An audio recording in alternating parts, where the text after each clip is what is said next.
Hey guys, medyo pagod. Galing lang sa kagaling lang kakatapos lang katapos lang magpasada guys. Kanina kakauwi lang namin. Medyo pagod na kaya kailangan magpahinga. Pasensya na kung haggard ako ngayon. Medyo puyat. Pero okay lang yan, basta importante mahalaga. Diba guys? Ang importante, pag tayo mag-away-away, dapat marunong makisama, marunong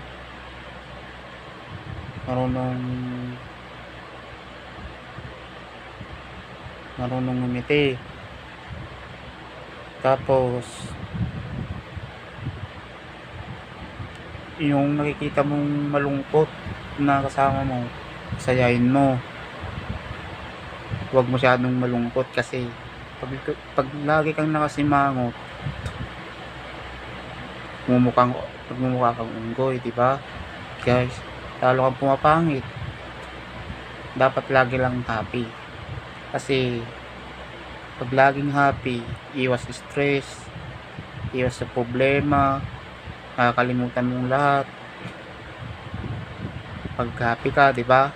Ganyan guys. Yung mga ibang kakwan natin dyan guys,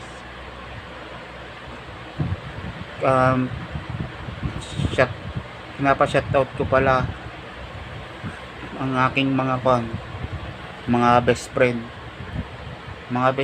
Kamusta na kayo dyan?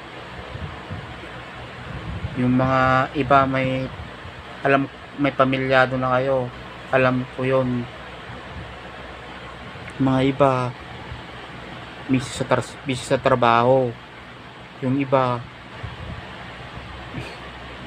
medyo nahihirapan. Yung iba